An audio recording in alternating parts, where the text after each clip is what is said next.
ಎಲ್ರಿಗೂ ನಮಸ್ಕಾರ. ಈ ಒಂದು ಒಳ್ಳೆ ದಿನ ಎಲ್ಲಿ ಮಿಸ್ ಮಾಡ್ಕೊಂಡ್ಬಿಡ್ತೀನೋ ಅಂತ ನನಗೆ ಅನ್ನಿಸ್ತು. ಯಾಕೆಂದರೆ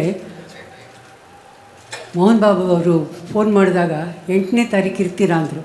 ಹ್ಞೂ ಅಂದೆ. ಯಾವ 8ನೇ ತಾರೀಕು ಅಂತ ಹೇಳಿಲ್ಲ, ನಾನು ನೆಕ್ಸ್ಟ್ ಮಂತ್ ಅಂದ್ಕೊಂಡೆ. ಸೊ ಹಾಗಾಗಿ ಸುಮ್ಮನೆ ಆಗಿಬಿಟ್ಟೆ. ನನಗೆ ಬೇರೆ ಫಂಕ್ಷನ್ಗಳಿತ್ತು, ಇದು ಮಾಡಿದೆ. ರಾಕ್ಲಿನವರು ಫೋನ್ ಮಾಡಲಿಲ್ಲ ಅಂದರೆ ನಾನಿವತ್ತು ಇಂಥ ಒಂದು ಸಂದರ್ಭನ ಮಿಸ್ ಮಾಡ್ಕೊತಿದ್ದೆ. ಹಾಗಾಗಿ ರಾಕ್ಲಿನವ್ರಿಗೆ ಖಂಡಿತ ನಾನು ಥ್ಯಾಂಕ್ಸ್ ಹೇಳಬೇಕು. ಪಿಕ್ಚರ್ ನೀವೆಲ್ಲ ನೋಡಿದ್ದೀರಿ. ಮೋಹನ್ ಬಾಬು ಅವರು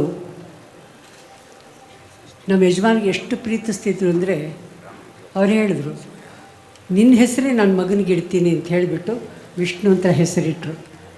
ಎಷ್ಟು ಪ್ರೀತಿ ಇದೆ ಅಂತ ಗೊತ್ತಾಗುತ್ತೆ ಅದರಲ್ಲಿ. ಸಿನಿಮಾ ತುಂಬ ಚೆನ್ನಾಗಿ ಮಾಡಿದ್ದಾರೆ. ಬರೀ ಸಾಂಗ್ ನೋಡ್ತಾ ಇದ್ರೇ ಮೈಯೆಲ್ಲ ನವಿರೇಳುತ್ತೆ. ಬಹಳ ಚೆನ್ನಾಗಿದೆ.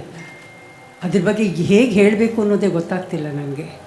ಬಟ್ ಈ ಸಿನಿಮಾ ಖಂಡಿತ ಒಳ್ಳೆ ಚೆನ್ನಾಗಿ ಹೋಗುತ್ತೆ. ಎಲ್ಲರೂ ಇಷ್ಟಪಡ್ತಾರೆ. ಒಳ್ಳೆ ಕೆಲಸಕ್ಕೆ ಭಗವಂತ ಯಾವತ್ತೂ ಆಶೀರ್ವಾದ ಇದ್ದೇ ಇರುತ್ತೆ, ಭಗವಂತನ ಆಶೀರ್ವಾದ.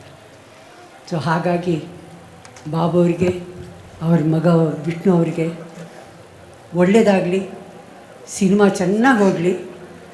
100 ದಿನ ಹೋದಾಗ ಆ ಫಂಕ್ಷನ್ಗೆ ನಮ್ಮನ್ನೆಲ್ಲ ಕರೀಲಿ, ನಾವು ಬರ್ತೀವಿ. Very nice. ಒಳ್ಳೆಯದಾಗಿ. Thank you so much for your blessings ma'am. ಧನ್ಯವಾದಗಳು.